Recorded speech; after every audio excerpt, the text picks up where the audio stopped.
Shalom, I'm Rabbi David, and today I'm going to tell you something that might offend you at first, but if you stay with me, it will set you free. Your life is not determined by your prayers. Your life is determined by your habits. I know, that sounds harsh. It sounds like I'm saying prayer doesn't matter. It sounds like I'm minimizing your faith, your effort, your devotion. But I'm not. I'm telling you the truth that most people never hear. The truth that separates those who transform from those who merely wish for transformation. People pray for change while living the exact same day over and over again. They ask God for abundance while repeating habits of scarcity. They ask for clarity while living in chaos. They ask for strength while choosing weakness. And then they ask, "Rabbi, why isn't God answering me?" And the answer is simple. God isn't waiting to change your life. He's waiting for you to change your patterns. In the Torah, there is a moment that almost no one pays attention to, yet it contains the entire secret to transformation. It's small, almost invisible, but like all divine truths, its power is hidden inside its subtlety. In Deuteronomy, God commands the Israelites to gather manna every morning, a tiny portion of food that fell from heaven. Not a feast, not abundance, not a miracle that lasts forever, just enough for one day, one tiny habit. Wake up, collect the manna, trust that tomorrow it will come again. Most people don't understand why God did this. Why not give them a year's worth of food? Why make them wake up early every single morning? Why force them to repeat the same action day after day after day? Because God wasn't feeding their stomachs. He was rewiring their consciousness. He was teaching them the secret that would determine the rest of their lives. Small habits create spiritual power. Small habits create discipline. Small habits create faith. And small habits create destiny. The miracle wasn't the manna. The miracle was the habit. Let me explain something that will change the way you understand your own life. In Kabbalah, we teach that every massive shift begins with a microscopic movement. A single shift in consciousness creates a crack in the spiritual ceiling. A single new action creates a vessel for blessing. A single repeated habit becomes a highway for abundance to flow through. People think transformation comes from huge, dramatic changes. Moving to a new city, starting a new business, a big prayer, a breakthrough moment of inspiration. But the truth is the opposite. Transformation doesn't come from intensity. It comes from consistency. Let me tell you what I've seen over and over again in the lives of the people I teach. They beg for miracles, but refuse to change the small choices that create miracles. They want abundance, but won't do the tiny daily actions that align them with abundance. They want clarity, but ignore the 1-minute habit that would quiet their mind. And then they wonder why nothing changes. Let me show you something even deeper. When Moses raised his staff at the Red Sea, it wasn't the dramatic moment that split the water. The dramatic moment is all we remember, but it wasn't the cause. It was the expression. The real cause happened earlier, in all the small daily habits Moses practiced for decades. Humility, self-discipline, stillness, listening, alignment, action. When he lifted the staff, he wasn't performing a miracle. He was revealing a miracle he had already prepared for through countless invisible habits.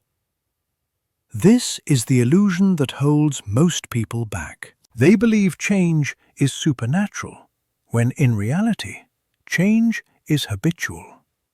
You don't rise to the level of your goals. You rise to the level of your habits. If you want divine flow, you must create vessels. If you want clarity, you must create order. If you want abundance, you must align your daily actions with abundance. Today, I'm going to reveal the 10 small habits that will change your life forever. Not because they're impressive, not because they're dramatic, but because they're consistent. Because they rewire your consciousness. Because they align you with the Creator's flow every single day. These 10 habits are simple. They are small. They are almost invisible. But if you practice them, they will unlock spiritual flow, mental clarity, emotional strength, and financial abundance. Not through force, not through prayer alone, but through alignment, through action, through partnership with the divine. Because God isn't asking you to climb a mountain, He's asking you to take one small step every single day. And when you do, everything in your life begins to shift. And this is where most people misunderstand how change actually works. They think success begins with action, with doing more, pushing more, grinding more. But in Kabbalah, we learn something entirely different. Action is never the starting point. Consciousness is. Before anything appears in your physical world, it is formed, shaped, and defined in your inner world. Reality doesn't begin with what you do. It begins with what you see. Your consciousness is the frequency you broadcast to the universe, and the universe responds with perfect accuracy. Consciousness precedes reality. Consciousness creates reality. And this is why the first habits that transform your life are not physical. They are mental, emotional, spiritual. They rewire the lens through which you see the world. Let me show you something from Scripture that reveals this principle in a shocking way. When the 12 spies returned from scouting the land of Israel, 10 of them came back terrified. They said, "We were like grasshoppers in our own eyes, and so we were in theirs." Most people read this as a simple comment about fear. But it's much deeper. They didn't say, "We were grasshoppers in their eyes." They said, "in our own eyes." Their consciousness created their reality. Their self-perception shaped how others perceived them. They shrank inside, and the world shrank them back. This is the spiritual law. What you believe internally becomes what you experience externally. Change your consciousness, and everything connected to it begins to reorganize around you. So the first habits, the habits that rewire your consciousness, are deceptively small but spiritually explosive. They shift what you notice, what you expect, and what you attract. Let me give you one. Start every morning with 1 minute, just one, of conscious alignment. Before you touch your phone, before you step into noise, place your hand on your heart and remind yourself, I am connected to the source. I am not alone. I am guided. This 1 minute shifts your frequency from chaos to connection. It pushes you out of survival mode and into divine alignment. And when you start aligned, your entire day flows in a different direction. Another small habit. Catch one negative thought and replace it before it takes root. Not 20 thoughts, not all of them, just one. When a thought of fear, jealousy, comparison or limitation enters, pause and flip it. Instead of "I can't," shift to "What if I could?" Instead of "This will go wrong," shift to "This might work." People underestimate this because it feels too small, too easy. But consciousness doesn't need dramatic movements. It needs direction. One corrected thought becomes a doorway. It breaks the default programming and creates a new pathway in your mind and your life. Let me give you another. The habit of awareness. Once a day, notice something you normally ignore. Beauty, order, opportunity, synchronicity, kindness. Awareness expands what you can receive. When you start noticing the good, you create more good. When you see possibilities, you attract possibilities. When you catch blessings, you open the gates for more blessings. God is constantly giving, but most people are spiritually asleep. A 1-minute habit of noticing wakes you up. And then there is the habit of spiritual responsibility. Once a day, ask yourself, what part of this is mine? Not guilt, not self-blame, responsibility. The moment you take ownership, you regain power. This habit rewires the victim mentality into creator mentality. It shifts you from "life is happening to me" to "life is responding to me." That shift alone can rewrite your relationships, your finances, your confidence, your destiny. Let me show you a modern analogy that reveals how subtle these habits are. Imagine tuning a radio. If you turn the dial even 1 millimeter off the frequency, all you hear is static. The music is still broadcasting. It's there, it's real, it's powerful. But you can't receive it. Not because the music is gone, but because you're misaligned. Your consciousness works the same way. You're always surrounded by abundance, clarity, wisdom, opportunity, divine guidance. But if your internal frequency is off, you hear static instead of direction. These small habits, 1 minute of alignment, 1 shifted thought, 1 moment of awareness, 1 act of responsibility, are the millimeter adjustments that tune your soul back into divine clarity. People think transformation requires huge effort, but the truth is that consciousness shifts through micro-movements. Your inner world responds instantly to small changes, and those changes ripple into every part of your outer life. Your decisions, your relationships, your finances, your destiny. Because the moment you shift your consciousness, the universe shifts with you. If consciousness is the blueprint, action is the construction. And this is where most people get stuck, because they want the universe to move while they remain still. They want breakthroughs without steps, progress without motion, miracles without movement. But nothing in the spiritual world activates until you create a vessel for it in the physical world. Desire is spiritual. Prayer is spiritual. Alignment is spiritual. But movement is what gives those forces a place to land. This is why the moment at the Red Sea is one of the most misunderstood scenes in all of Torah. Everyone remembers Moses lifting his staff, but that is not when the miracle began. The Midrash teaches something astonishing. The sea didn't split when Moses raised his hand. It split when Nachshon stepped into the water. Not ankle deep, not knee deep. The water reached his nose.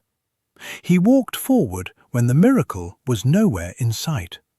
And only then, only when action matched faith, did the waters part. This is the spiritual law.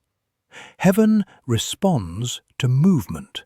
Not intention, not desire, movement. So the habits that shift your behavior and momentum are deceptively simple. But they are the bridge between spiritual alignment and physical transformation. And just like Nachshon, you don't need to see the whole path. You just need to take one step. Let me tell you about a man who once sat in my office completely defeated. He had been praying for a new job for months, praying for clarity, praying for direction. "Rabbi," he said, "I've asked God again and again. Why isn't anything changing?" I asked him, "How many resumes have you sent?" He looked down. "None," he said quietly. "I was waiting for a sign." I told him the truth no one had ever told him. You're not waiting for a sign.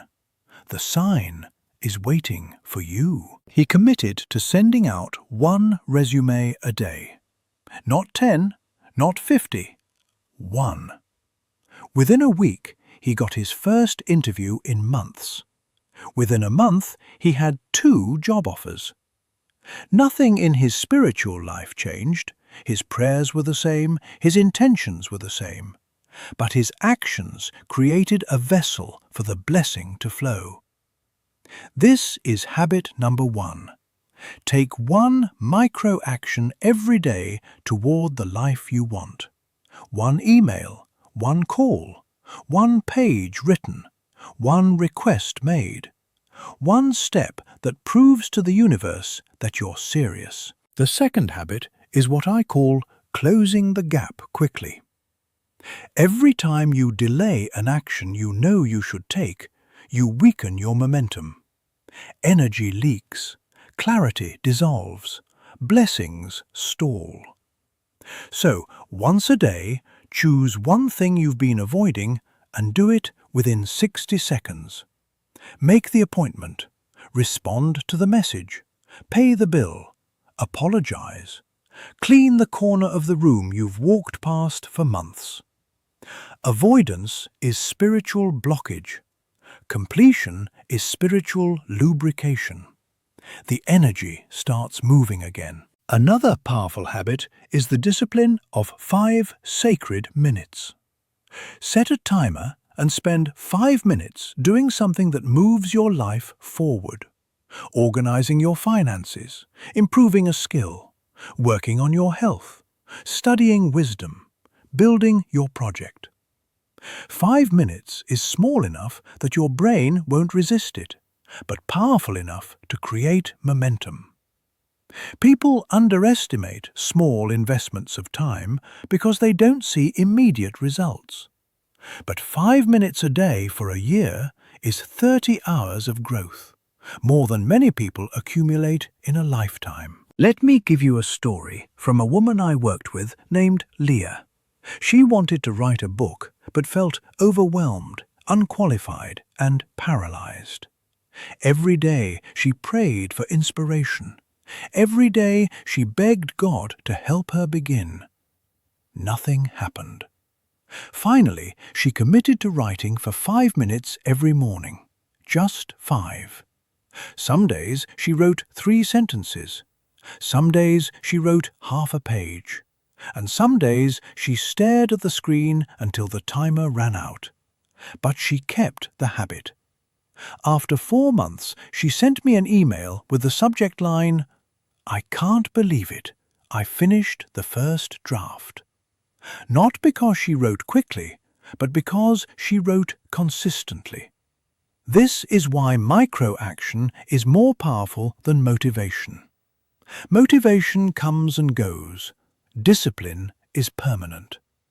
When you act consistently, the universe recognizes you as a partner rather than a spectator. And then there is the habit of physicalizing your intention.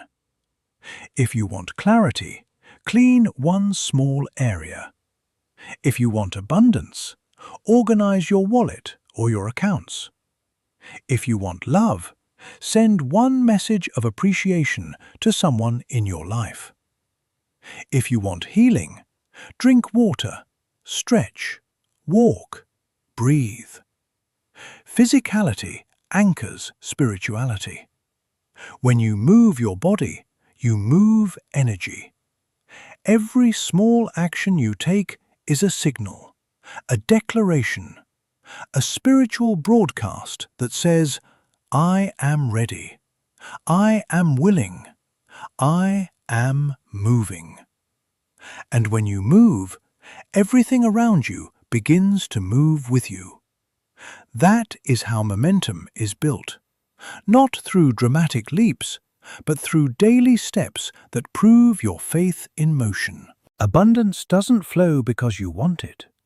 Abundance flows because you are aligned with it. And most people, without realizing it, are blocking the very blessings they're praying for. Not because they're bad, not because they're unworthy, but because their lives are full of spiritual clutter, unfinished business, hidden resentment, disordered spaces, unintegrated emotions, small dishonesties, withheld generosity. These blockages create spiritual static, and static disrupts the signal of abundance. People say, Rabbi, I'm praying for prosperity. I'm visualizing abundance. I'm meditating every morning. Why isn't anything happening? And I ask them one simple question. What in your life is out of alignment? Because God is always giving. The flow is always on. But if your vessel is cracked, overflowing with old energy, or filled with ego, nothing can stay, nothing can enter, nothing can grow. One of the most powerful habits you can practice begins with something incredibly simple. A moment of daily gratitude. Not the big dramatic kind, just one sincere acknowledgement of something good. Gratitude isn't just emotional, it's magnetic. When you appreciate what you have, you expand your capacity to receive more. And when you ignore your blessings, the flow contracts. Gratitude is the spiritual equivalent of opening the windows in a stuffy room. The air shifts, the energy moves, the light comes in. Another habit that attracts abundance is radical integrity in small things. People imagine integrity is about big moral decisions, but in truth, it lives in the tiny ones. Returning the extra change, sending the email you promised, being on time, honoring your word in the smallest agreements. Why does this matter spiritually? Because integrity removes ego, and when ego collapses, divine flow expands. I once worked with a man who could never seem to build wealth. Every business he started failed. Every partnership broke down. Every opportunity slipped away.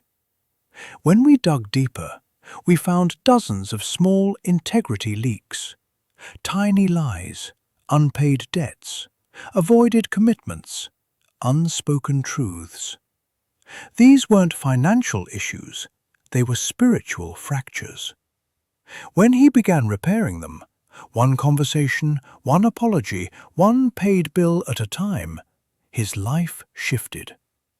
Not because God suddenly liked him more, but because he became a vessel strong enough to hold blessing. Then there is the habit of creating order, even in the smallest corners of your life. Kabbalah teaches that chaos is the breeding ground of lack. Disorder repels abundance, because abundance requires structure. Think about it. You wouldn't pour water into a cracked, dirty, unstable cup. You'd clean the cup first. You'd fix the crack. You'd steady it. Your life works the same way.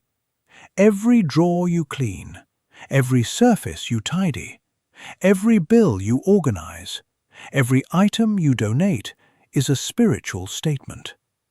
I am preparing for more. I am ready for expansion.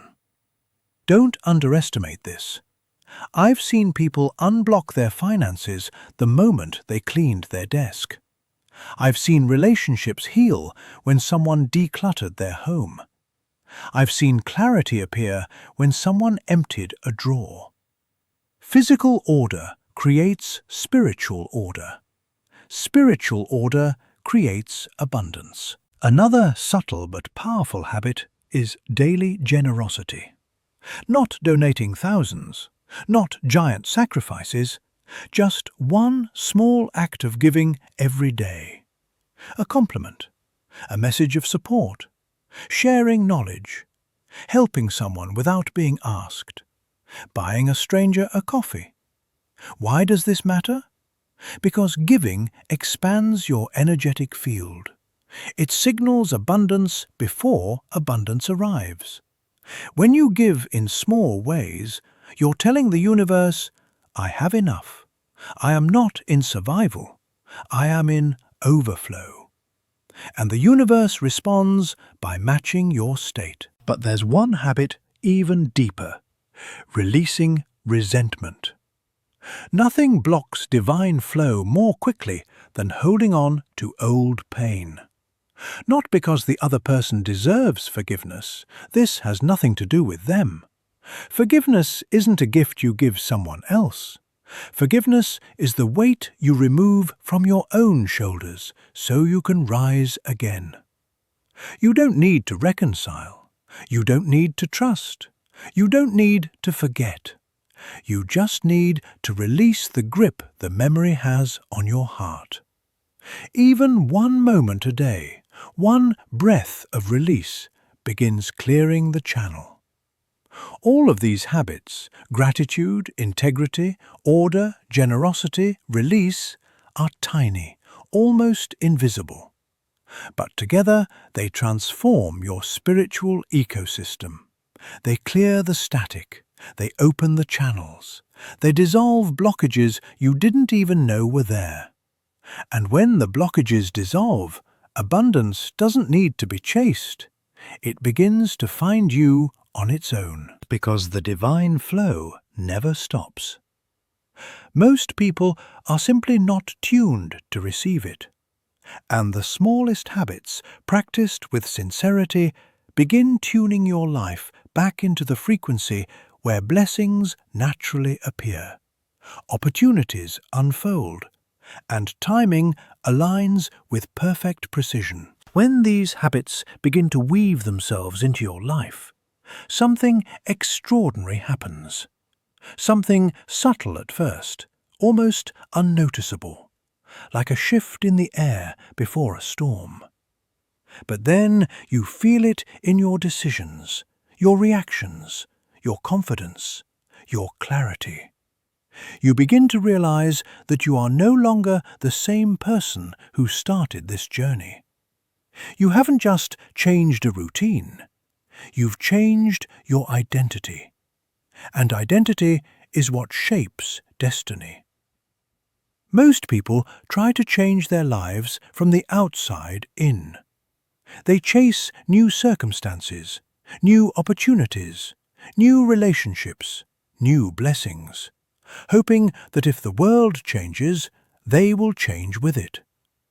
But the secret of the patriarchs was the opposite.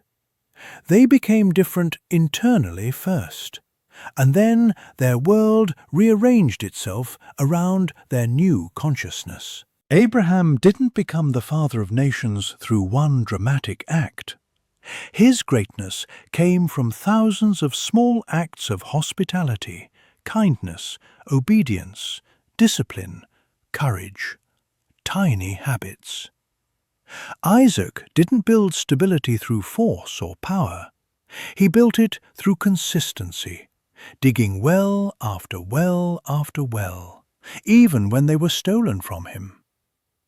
Jacob didn't become Israel through luck. He became Israel through years of small spiritual practices, nightly wrestling with his fears, daily refining his character. Every miracle you read about in the Torah was preceded by years of small habits that shaped a vessel capable of receiving the miracle. The miracle itself was never the beginning.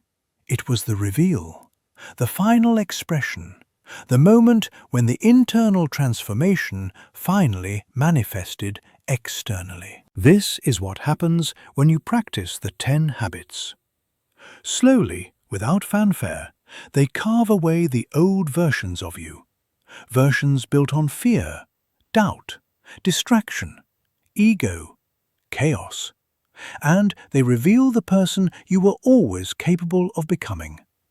A person whose consciousness is aligned, a person whose actions are consistent, a person whose vessel is strong, a person who lives in order, gratitude, integrity, and purpose. And that is the kind of person miracles can flow to, because miracles require structure, readiness, partnership. Let me tell you something that very few people understand. Destiny is not predetermined. Destiny is earned. Destiny is built. Destiny is shaped by the choices you make repeatedly. The small habits you practice every day become grooves in your soul. They shape how you see, how you move, how you attract, how you respond. When you shift the groove, you shift the future. I once worked with a woman who told me, "Rabbi, I don't want habits. I want breakthroughs." I told her, breakthroughs come from habits. She didn't believe me, until she started practicing just 3 minutes a day of alignment, 5 minutes a day of action, 1 moment a day of gratitude. Within months, her confidence grew. Her relationships strengthened. Opportunities appeared, doors opened. Not because she forced anything, but because she became someone capable of walking through the doors when they opened. People think miracles are interruptions of nature, but in truth, miracles are the natural response to alignment. When your consciousness is clear, your vessel strong, your life ordered, your heart open, your actions consistent, miracles stop being anomalies. They become part of the rhythm of your life, and this is where transformation becomes undeniable. When you look back after practicing these habits consistently, you suddenly realize you no longer live with the same fears, the same limitations, the same stories. You realize that your inner world has expanded so much that the old version of you couldn't exist inside it anymore. The person who felt stuck is gone. The person who felt unworthy is gone. The person who doubted themselves is gone. Now you stand as a partner with the divine, not a beggar, not a spectator, a partner. Your habits became your training. Your training became your identity. Your identity became your destiny. Stop waiting for a miracle. Stop hoping the sea will split while you stand still on the shore. Become the person who steps into the water. Become the person who builds the vessel. Become the person who moves, aligns, acts, gives, grows, expands. Because when you become that person, miracles don't just visit your life, they stay.